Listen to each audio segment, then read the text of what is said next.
is priced at 55. Yeah. On the 9th of July, you offered 49. Are you lowering your offer now? Yes. Right, so obviously we went to go see the property yesterday. That was Saturday afternoon, so Sunday morning. To be honest, I wanted to make them wait until Monday before we made our offer, but I thought to myself, I didn't think to myself, to be fair, I'm just being impatient. Good morning, estate agent. This is Marilyn. How can I help you? Hi there, Marilyn. I'm just calling based off a viewing that I'd done yesterday on this two-bed terrace. Just bear with me for a moment. You said it was... That's correct, yes. I just wanted to make an offer on that based on the viewing. All right. Just let me go and get the hard copy paperwork. Just one moment, please. That's all right. So what would be your offer? We'd like to make an offer of 47,000. 47,000. Yeah. The offer, the price is, property is priced at 55. Yeah. On the 9th of July, you offered 49. Are you lowering your offer now? Yes, we went to the property and we went with the builder this time, and there was some extra things which came up which we thought would be an extra cost to ourselves. So we just had to slightly adjust our offer. I will put that forward to the vendor and we will see what comes from it. So obviously, what happened is that initially when we phoned them, without viewing the property, we said to them that we're happy to offer 49. But obviously, like I said, we went down there and we needed to put in gas central heating, quite a few other things as well that need to be done on the property. So based off of that, we just thought that we need to take some money off in the region of just 2,000 to be fair. Really and truly, the property's been on the market for 5 months. They finally got someone who I hope they feel that we're serious. And yeah, hopefully they'll just go ahead with it, and yeah, we're ready to go. So yeah. Please wait. So it works. That's a bit techy.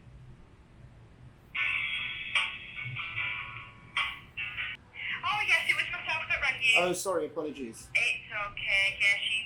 I've just picked up the call from the owner street, so I thought I'd give you a call and give you the good news. The offer has now been accepted. Oh, great stuff. Perfect. Okay. So what we need to do is I need to see your proof of funds and your ID. Right, guys, you are back with present day tips, and I'm going to go through all of the costs today with you guys. Now, you may be wondering why it's me and why I haven't used old footage. Listen, I went through the old footage, and if I left it to that guy, this video will be about an hour and a half long. Now, I'm media trained, I'm more articulate, and also one benefit is I'm going to go through the actual cost with you rather than the cost that we predicted. But don't worry, I'm not going to gloss over any details. I'm going to make sure all of the information is there. So if you have to pause and write some stuff down, you can do. But let's go and smash through these figures. Cool. Let's start off with finance. So let's talk a bit about the finance. So if you watch the BRRR theory video, you will know that I used a mortgage as an example of getting finance on a property for a BRRR project. However, you can really use a number of finance methods. You could use a personal loan if you wanted to. You could borrow money from someone. You could even use a credit card if you found a way to get cash off the credit card so you can pay for the property. And especially because we're talking low figures, like we just heard, we got an offer accepted at 47,000. Your finance may be about 35,000 or something like that. So it is accessible in many different ways. So naturally, we did consider a mortgage, but we decided not to go with a mortgage. And this is for a couple of reasons, and reasons that you guys could benefit from as well. So as you know, I'm a property investor and I've already got 4 properties, and my business partner has already got properties as well. Now, what happens is that when we buy a property together, mortgage lenders combine our properties basically.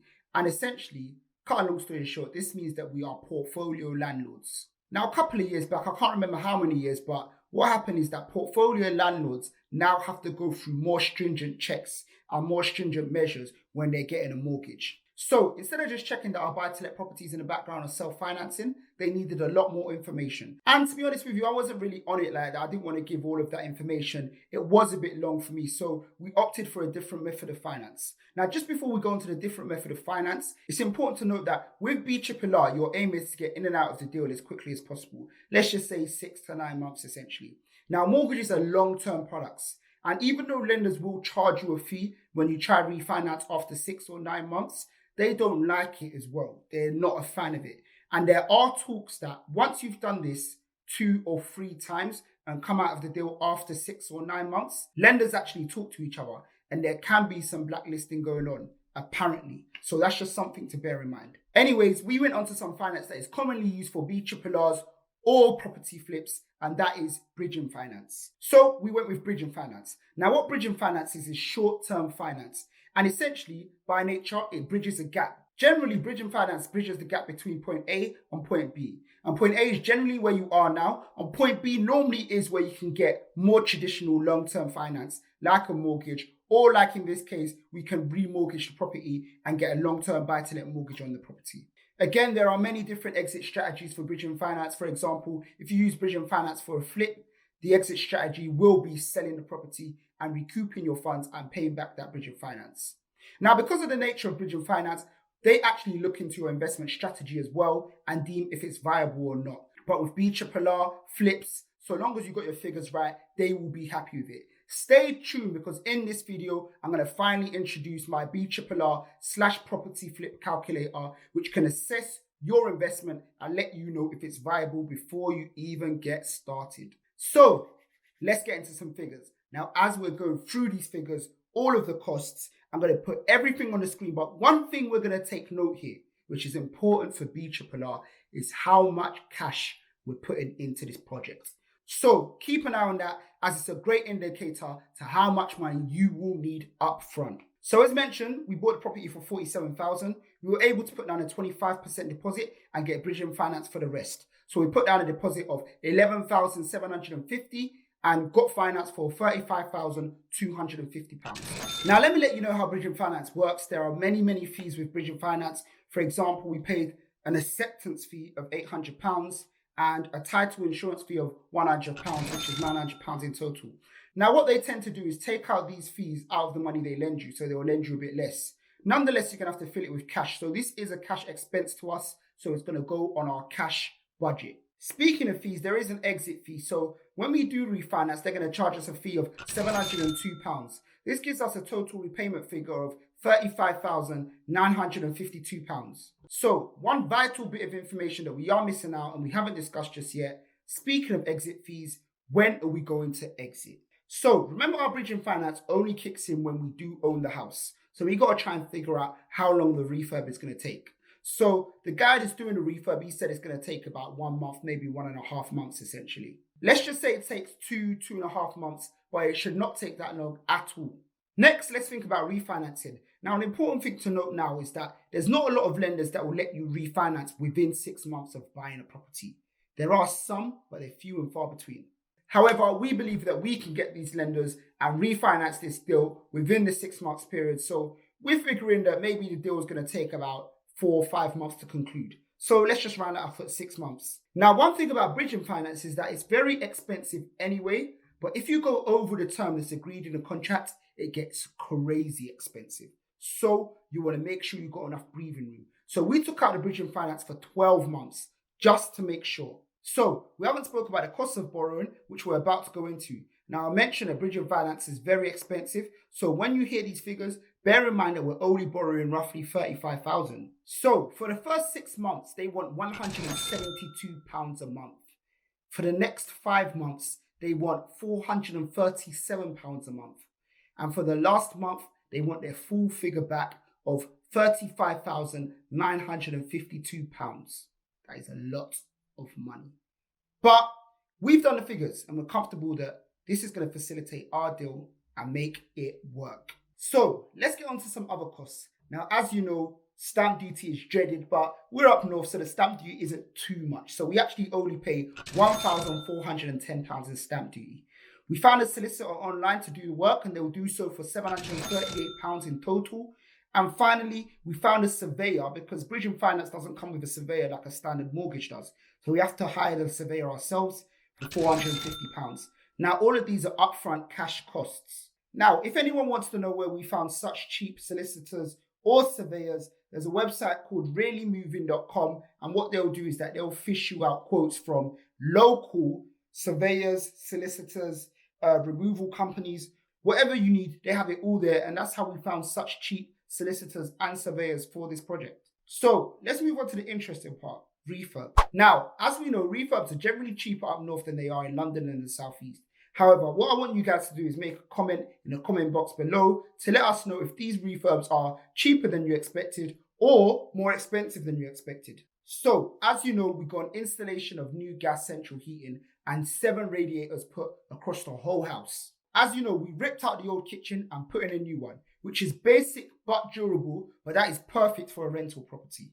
We also got a new UVPC door put in the rear. We got a new gate where the gate was broken a bit. As you know, we recarpeted and repainted the whole place and done a few bits and pieces like putting new skirting boards where it was needed. There was some replastering done, some ceilings done as you know as well. And there's the other bits and pieces like removal of rubbish, changing light switches or plug sockets where needed, which aren't detailed in the quote, but this is the work that they're doing. Finally, after the work was done, we ensured we got a new EPC certificate, which basically just measures the efficiency of the property. Now, because we went from electric heating to gas central heating, that is way more efficient. So the EPC rating will go up, which we'll share in the next video. So all of these works came up to a total of £9,800. Now, this may seem cheap to some, it may seem expensive to others. We actually received many cheaper quotes, but we were comfortable with the reliability of this builder in particular. He seemed trustworthy. He seemed like he'd get it done in a good amount of time. So we decided to go add a bit of money on top and go for a bit more quality in this case. So we've done a summary of all of the costs and we've got our cash up front and the amount that is due to be repaid as a total. Now let's scale back a bit because the truth is, prior to this, we knew what all of these costs would be before we paid a penny. And this is where good planning comes in. We did so using the BRRR calculator tool, which is now available on the Bricks with Tips website. Here's a quick, short video for you guys to see how it works. Right guys, so I'm going to give you a quick rundown of the BRRR tool. So as you can see here, it is very, very simple to use. All you need to do is fill in your numbers in the white boxes and it pumps out all of these figures for you. So we're just going to consider this first column here for now. And as you can see, we've put in all of the figures that we discussed in the BRRR YouTube video. As you can see, our stamp duty, our upfront costs, our finance costs have all been calculated for us. All we need to do is put in our post-refurb property value and it actually tells us how much money will be pulled out or left in the BRRR deal. Moving on to the rent aspect, you just plug in a few figures of the rent aspect and what it will do for you is it will calculate your monthly profit as well as calculating your gross rental yield, your net rental yield, and your return on cash employed or return on investment. If we move on to the sale tab, again, you just plug in all of the information again and it will tell you what your profit or loss will be on sale. Finally, but very, very important as well, we've got the market comparables tab where you can type in all of the market comparables based on your research for sold property comparables as well as on the market property comparables. This is a quick rundown of the tool, but you guys need to access the tool to really understand and really gain its true benefit. Hope you guys got an insight to how useful this tool could be. Now, this tool is available right now for just £5 on the Bricks with Tips website. Now, I know it took me some time to upload BRRR Part 2.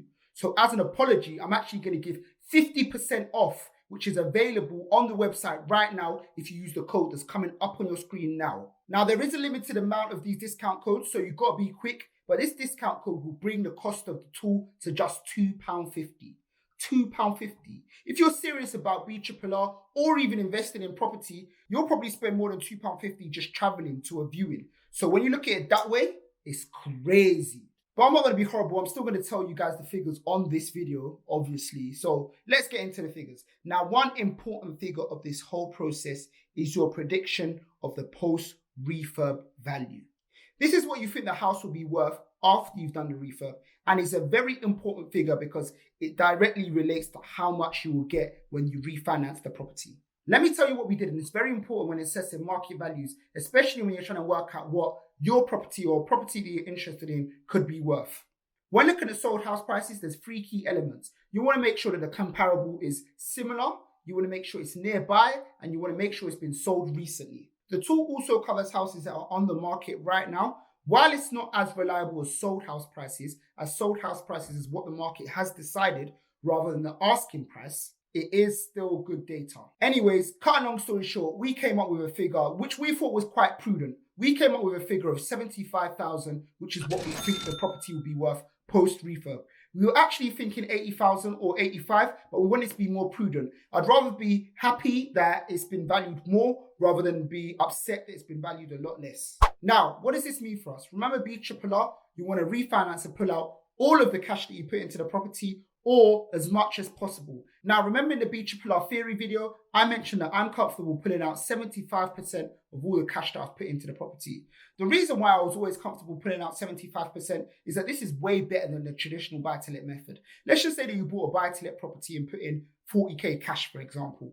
What normally happens is that all of your savings of the 40k goes into the property and you start here from zero, trying to save from zero. Now, let's presume a BRRR was done where you can refinance and you get 75% of your cash back out. This means that instead of starting from zero, trying to save up to 40k again, you actually start from 30k, meaning that you only left 10k in the property and all you have to save is that extra 10k to go again.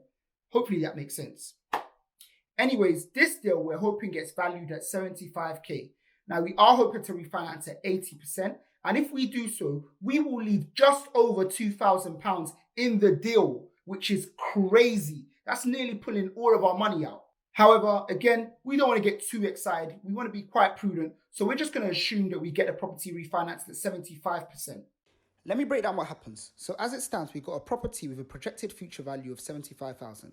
Now what we hope to do is approach a standard buy-to-let mortgage lender and we hope that they'll lend us 75% of this property value. Now, 75% of 75k is 56,250, which is what we're hoping that the new lender will borrow us.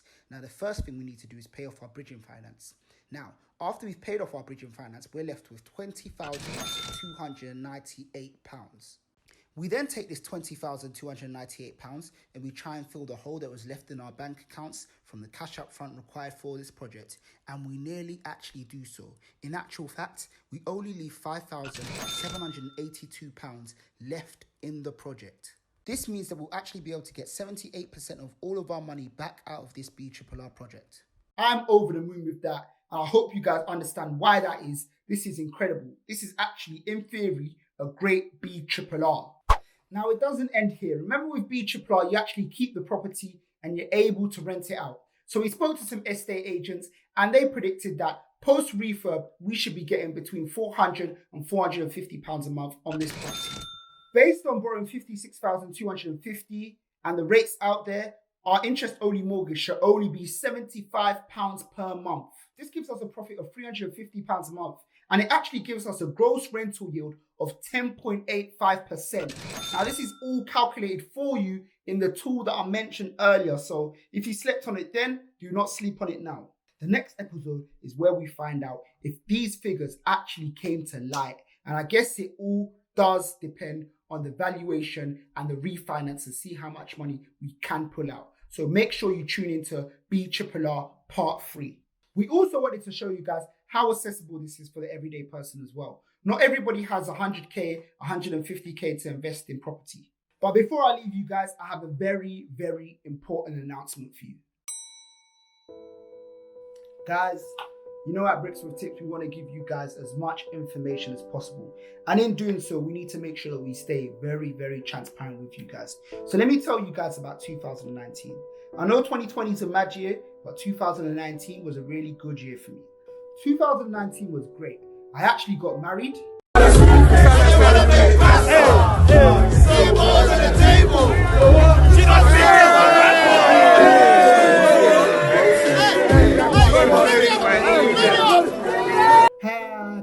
Good times. And my wife and I actually bought our marital home about 3 months later. Guys, I'm in my house. This is my kitchen. And that was also great. You see, the thing with great things and good times, they cost money. So I found myself saying that it wouldn't be wise for me to pay for a wedding, a new home, and an investment property all in 1 year. And some people may argue I took the wrong choice, but the one that I decided not to pay for was the investment property, and I actually pulled out of the deal. Now, some of you may be thinking, you only need to go halves with your business partner. You didn't need that much cash. Well, I'm glad you think that, because in the beginning, when I first came on YouTube, I let you guys know that I'm not a rich man. I don't have loads of money. I'm an everyday person like most of the people watching this video, and I couldn't finance all three. However, there is good news. I have made sure that for all of my subscribers, all of my regular viewers, that I've continued to keep tabs on this project. So while I have lost out on an investment, I've still got the knowledge and I've still got all of the information, and I'm dedicating part 3 to giving you guys all of this information, where we're actually going to find out what this property gets valued at, how much we get out when we refinance it, and finally you guys will see what hopefully is a better video of the property after it's been refurbished. Thank you for tuning into this episode again, guys. Appreciate all the love, and I'll see you in BRRR part 3.